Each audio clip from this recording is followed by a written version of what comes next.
Oui, d'accord. Vous savez que ça se passe mal pour eux quand The Guardian, The New York Times, The Economist et NBC News publient tous des titres disant que l'opération de Kursk était un pari ou un pari à haut risque.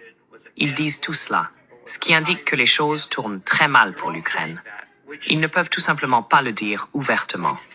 Ils utilisent donc des mots comme très risqué, à haut risque ou un pari. Ils disent essentiellement que cela va être un désastre. Quand ils disent que c'est un pari, ils veulent dire que cela va se révéler être un désastre. Correct.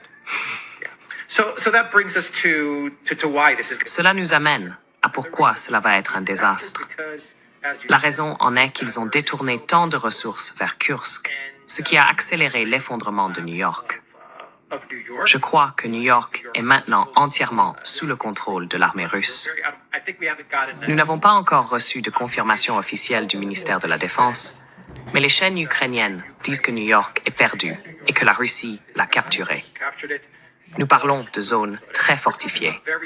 Même dans la direction de Kupiansk, il semble que les Russes avancent. C'est une catastrophe, non seulement à cause de Kursk. La catastrophe que l'Ukraine subit à Kursk est significative pour l'armée ukrainienne. Mais c'est une double catastrophe, car ils souffrent maintenant aussi dans la région du Donbass.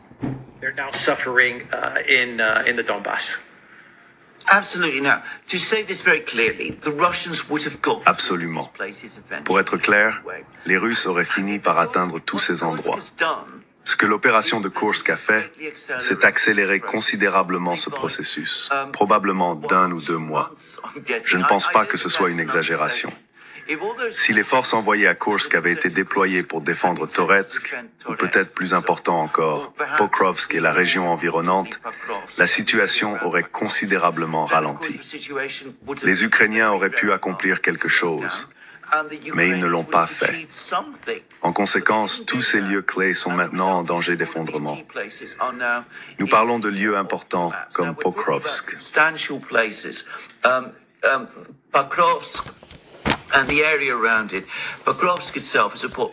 Et la zone autour, Pokrovsk elle-même, a une population d'environ 60 000 habitants. Si vous regardez la plus grande conurbation de Pokrovsk, vous parlez d'environ 100 000 personnes. Apparemment, les défenses sont très désorganisées autour de Pokrovsk. Les Russes ont fait d'énormes progrès. Ils sont maintenant littéralement à 2 ou 3 kilomètres de Mirnograd à certains endroits. Certains disent à environ 5 kilomètres de Pokrovsk elle-même. Mais Pokrovsk est le principal, le plus important centre d'approvisionnement et logistique de l'armée ukrainienne dans tout le Donbass. Il est maintenant en danger et pourrait bien tomber. Il y a aussi de plus petits centres logistiques à proximité, Selidovo étant l'un d'eux. Les Russes sont apparemment à 2 kilomètres de Selidovo également.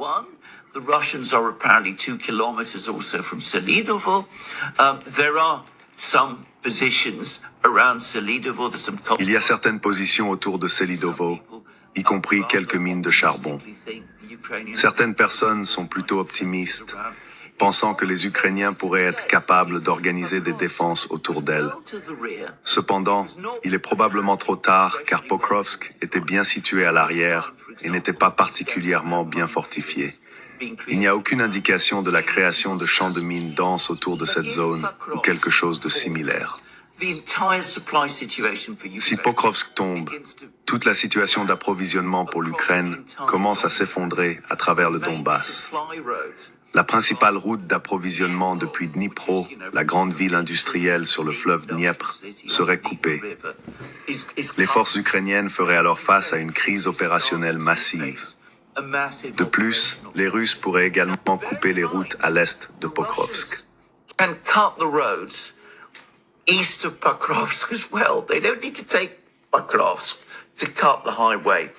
Ils n'ont pas besoin de prendre Pokrovsk pour couper l'autoroute. Ils sont très proches de l'autoroute à divers endroits. Mais s'ils prennent Pokrovsk, ils ne se contenteront pas de couper l'autoroute. Ils pourraient potentiellement continuer à avancer vers l'ouest jusqu'à une autre ville appelée Pavlograd, qui n'est pas défendue. Au-delà, ils pourraient atteindre le fleuve Dnipro lui-même. Nous avons discuté dans de nombreux programmes de la façon dont, si les Russes atteignent le Dniepr, dans le centre de l'Ukraine, près de Dnipro et Zaporizhia, et se déplacent le long de cette route, ce serait une situation critique. Toute la situation d'approvisionnement s'effondrerait. C'est Pokrovsk. Comme je l'ai dit, ils y sont presque. And as I said, they're literally almost there. They were, about 20 kilometers from Pokrovsk when the Kursk operation started. À 20 kilomètres de Pokrovsk, lorsque l'opération a commencé. Maintenant, ils sont presque à l'extérieur. Des villages importants et des positions fortifiées que l'Ukraine essayait de défendre se sont effondrés parce que les hommes là-bas ne reçoivent pas de renfort. Il y a aussi une autre grande ville fortifiée appelée Toretsk. Toretsk est très similaire à Avdeïvka. Vous vous souvenez qu'Avdeïvka était une grande forteresse près de Donetsk. Toretsk est une forteresse que l'Ukraine a créée près d'une autre ville contrôlée par les Russes dans le Donbass, qui est Gorlovka. Gorlovka est un autre endroit qui s'est rebellé et s'est séparé de l'Ukraine en 2014. Ainsi, les Ukrainiens ont créé cette position fortifiée massive près de Gorlovka.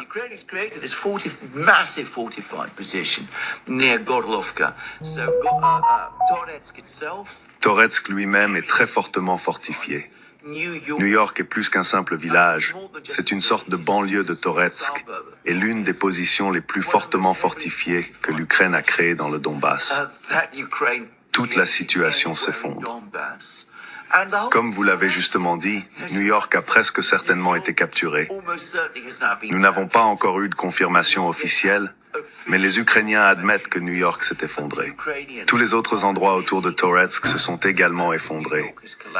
Les autres villages fortifiés qui forment la première ligne de défense autour de Toretsk sont tous tombés.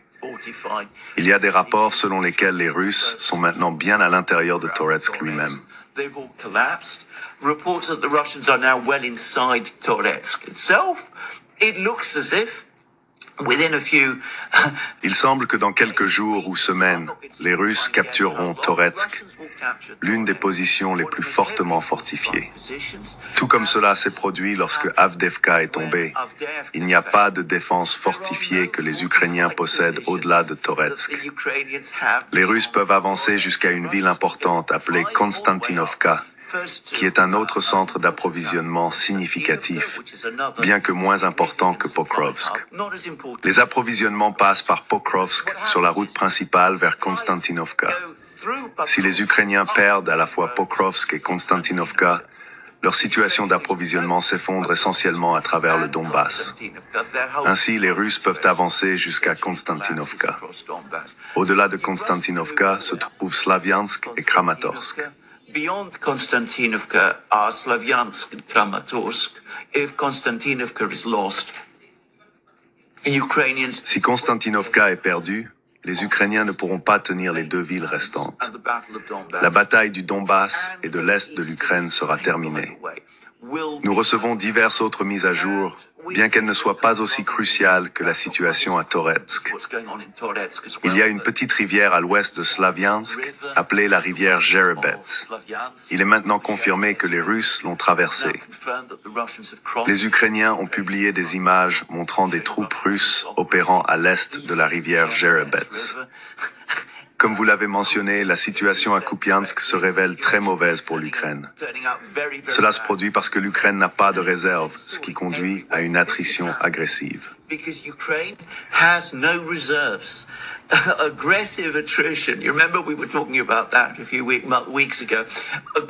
Vous vous souvenez que nous en parlions il y a quelques semaines. L'attrition agressive a considérablement réduit l'armée ukrainienne. Les réserves sont épuisées. Au lieu de conserver les réserves et d'essayer de tenir des positions importantes, ils auraient dû gagner plus de temps et développer une stratégie diplomatique. Cependant, Zelensky, Syrski, Budanov et d'autres ont envoyé les réserves qu'ils avaient dans une aventure imprudente à Koursk. Les soldats ukrainiens, et finalement l'Ukraine, en payent le prix. Cette situation est existentielle.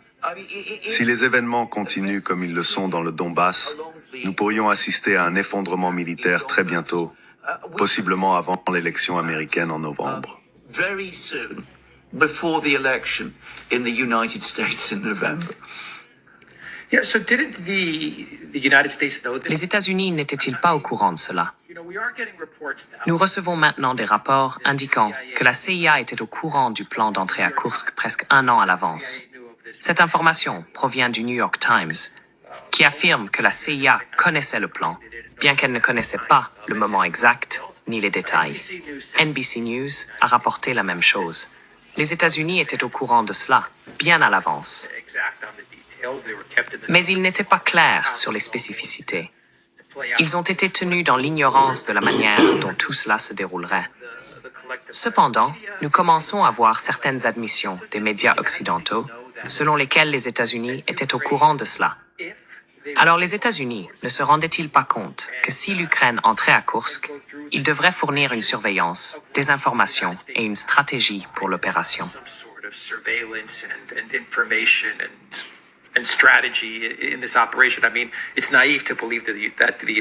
Je veux dire, c'est naïf de croire que les États-Unis et l'OTAN n'ont pas fourni d'aide à l'Ukraine. Nous savons que le Royaume-Uni a fourni des chars Challenger 2, et cela est confirmé. Donc, mon point est que l'Occident devait être au courant du plan pour Koursk. Mais s'ils ont continué, ils accéléreraient l'effondrement dans le Donbass. L'Occident admet-il que c'est leur seule chance d'obtenir la centrale nucléaire? S'ils accélèrent l'effondrement d'un mois ou deux, la Russie obtiendra ces villes de toute façon. Alors autant prendre le risque et voir si cela réussit. Était-ce la réflexion derrière cela, ou est-ce juste de l'incompétence? Peut-être qu'ils n'ont pas réalisé que cela accélérerait l'effondrement dans le Donbass, bien que j'ai du mal à le croire. No, one must allow for a Non. certain amount of Je veux dire, il faut permettre un certain degré d'incompétence. L'année dernière, si vous vous souvenez, ils ont poussé l'Ukraine à lancer une contre-offensive massive à Zaporizhia. À l'époque, le plan était de capturer la Crimée. Cela devait être le coup de grâce pour choquer les Russes et les amener à négocier, créer une crise à Moscou et forcer Poutine à démissionner. Mais cela n'a pas fonctionné. Donc, il semble qu'à partir d'un certain moment l'année dernière, quand il est devenu clair que l'offensive allait échouer, ils ont commencé à développer un nouveau plan. Le nouveau plan était de s'emparer de la centrale électrique, de regrouper les troupes après les pertes subies lors de l'offensive d'été et de les entraîner pour lancer cette nouvelle offensive. Cela a évidemment pris beaucoup de temps.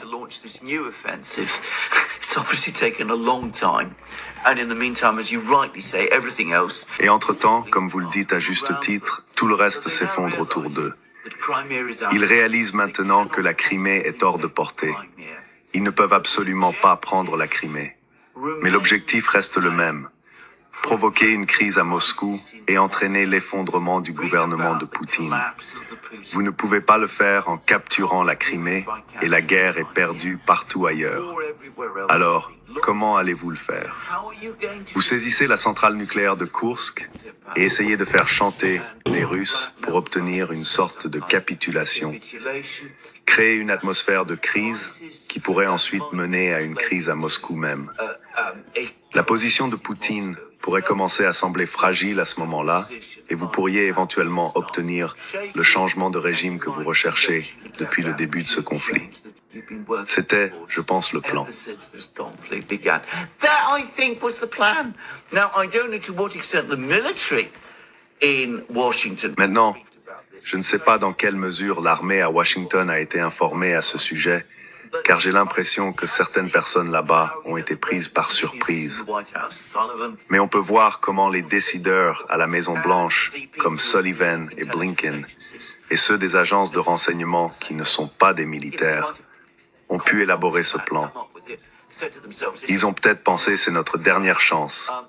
Nous avons toujours l'objectif de réaliser un changement de régime à Moscou Autant prendre le risque et voir si cela fonctionne. Si c'est pas le cas, eh bien, l'Ukraine va perdre de toute façon. L'Ukraine a toujours été un pion dans ce jeu, donc si vous allez sacrifier le pion, qu'il en soit ainsi.